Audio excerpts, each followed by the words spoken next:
Um pastor evangélico, com milhões de seguidores, microfone nas mãos e coragem para dizer o que muitos temem, agora está na mira dos poderosos. O nome dele? Silas Malafaia. A pergunta que ninguém tem coragem de fazer em voz alta é: por que querem prender o pastor Silas Malafaia? O Brasil, esse gigante cheio de contrastes, é um terreno fértil para histórias que parecem roteiro de filme. De um lado, o país que ostenta a maior comunidade evangélica fora dos Estados Unidos. Um povo fervoroso, apaixonado, que enche templos e arenas. Do outro lado, um estado corroído pela corrupção, onde escândalos políticos e esquemas milionários se repetem como novela interminável. Aqui, líderes religiosos que ousam levantar a voz contra o sistema logo se tornam alvos. E poucos nomes despertam tanta reação, tanto amor quanto ódio, quanto o de Silas Malafaia. O problema central se desenha rápido. Pastores, bispos e líderes cristãos já foram ridicularizados em jornais, perseguidos na justiça e usados como símbolos em campanhas políticas. Mas com Malafaia, a situação vai além. Ele não é apenas um pregador. Ele é uma figura pública que fala com firmeza sobre família, política e fé. Suas palavras ecoam não só dentro das igrejas, mas também nos corredores de Brasília e nos gabinetes de poder. E isso, para muitos, é perigoso demais. E então surge a virada. Recentemente, investigações, citações em delações e até pedidos de prisão contra o pastor ganharam espaço nos noticiários. Movimentos estranhos, acusações frágeis e manchetes que parecem mais armação do que jornalismo. Quem puxou essa corda? Foi o judiciário? Foi a mídia? Foram adversários políticos? Ou um conjunto de forças invisíveis, todos com o mesmo objetivo: calar a voz de um dos pastores mais influentes do país? O impacto é devastador. Pense, um pastor que reúne multidões, que consegue mobilizar milhões de cristãos nas urnas, agora retratado como suspeito. A estratégia é clara: manchar sua imagem, desacreditar sua voz e enfraquecer o movimento que ele representa. Antes, ele era apenas polêmico. Agora querem transformá-lo em criminoso. Mas aqui nasce a dúvida moral que corta como lâmina. Será que as acusações têm alguma verdade? Ou estamos diante de mais um capítulo de perseguição religiosa mascarada de justiça? Estariam os poderosos realmente atrás da verdade ou apenas tentando eliminar um opositor incômodo? E é nesse ponto que a narrativa ganha força. Porque nós não vamos aceitar a versão superficial. Nós não vamos nos contentar com manchetes. Eu resolvi investigar. Então se livre das distrações, porque a partir de agora vamos descobrir a verdade sobre por que querem prender o pastor Silas Malafaia. Para entender o presente, precisamos voltar no tempo. Voltar às origens de toda essa perseguição. Como começou o embate entre Silas Malafaia e os poderosos? Quais foram os momentos que transformaram ele em alvo número 1? Essa é a primeira peça do quebra-cabeça. A história não começa nas manchetes de hoje.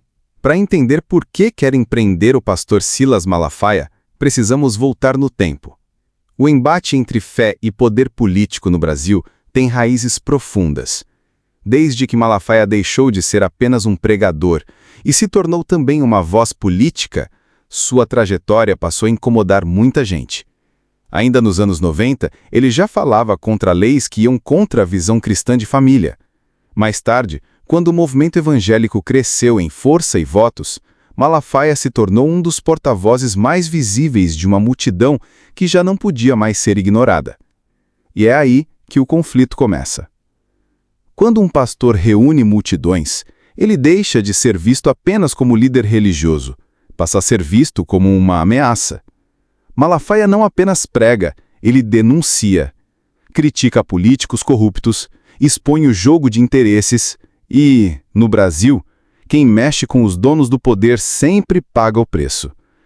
Não demorou para que seus discursos inflamados o colocassem na mira da mídia tradicional, que muitas vezes o retrata como polêmico, extremista ou radical. Mas o que raramente aparece nas reportagens é o impacto real de sua voz. Famílias se sentem representadas, cristãos se sentem defendidos, e milhões de brasileiros encontram nele alguém que diz aquilo que eles pensam, mas não tem coragem de gritar em público. Os primeiros ataques vieram em forma de ironia. Reportagens enviesadas, entrevistas cortadas, piadas em programas de humor. Mas isso era só a superfície. O que estava por vir seria muito mais sério. Entre 2017 e 2018, o nome de Malafaia aparece em investigações. Acusações de envolvimento em esquemas financeiros surgem. Manchetes fortes, mas baseadas em indícios frágeis. Em pouco tempo, a Polícia Federal reconheceu que não havia provas contra ele. O processo se desfaz, mas a mancha na imagem já estava plantada. Para muitos, era um suspeito. Para outros, um perseguido. E aqui está o detalhe que poucos percebem. Mesmo depois de inocentado, o estigma não desapareceu. A narrativa já havia sido construída. E quando a mídia cola uma etiqueta em alguém, retirá-la é quase impossível. Esse episódio foi um divisor de águas.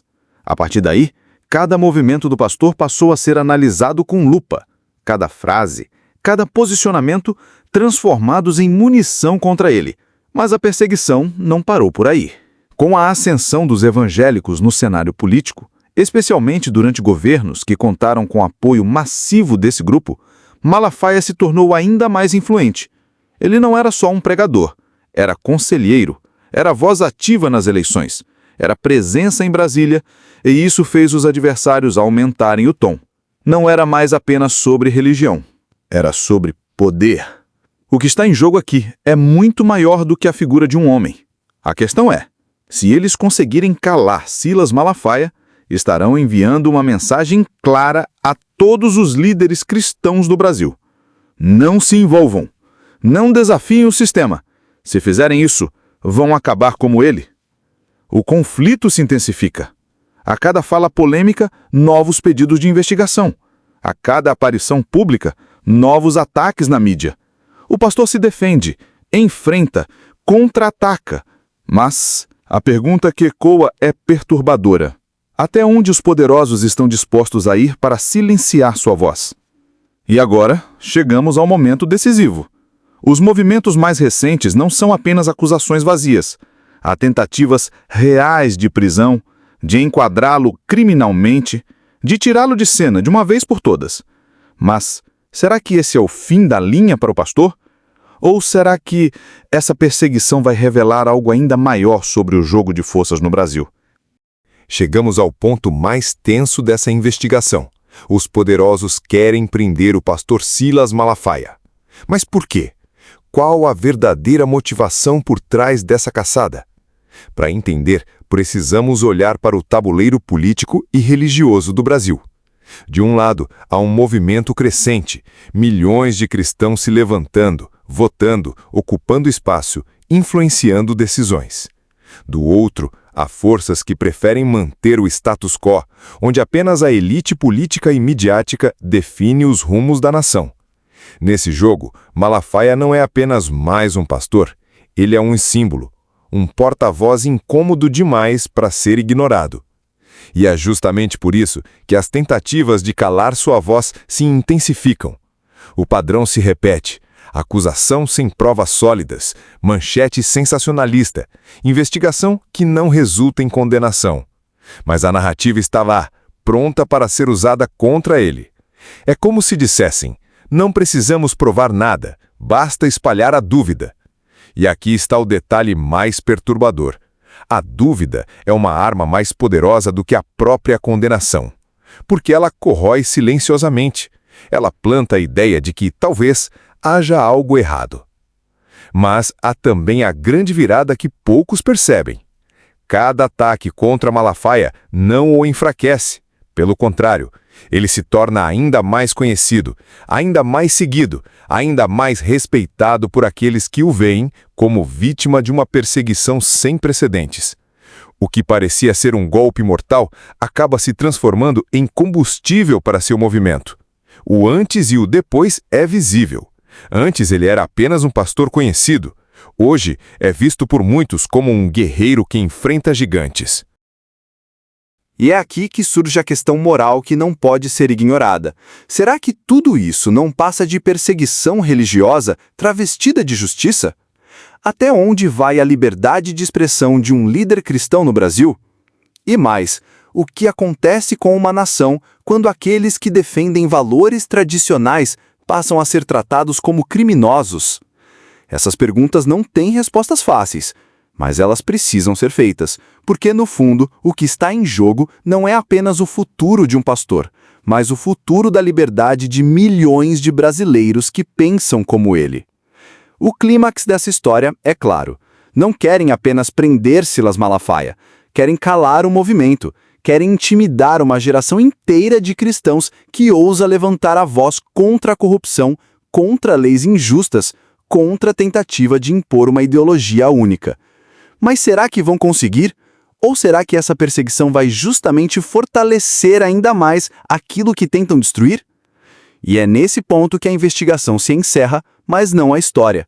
Porque a verdade ainda está sendo escrita.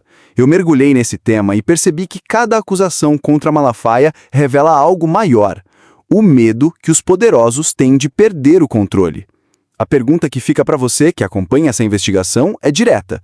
Se eles conseguem tentar prender uma das vozes mais fortes do país, o que impede que façam o mesmo com qualquer outro líder cristão?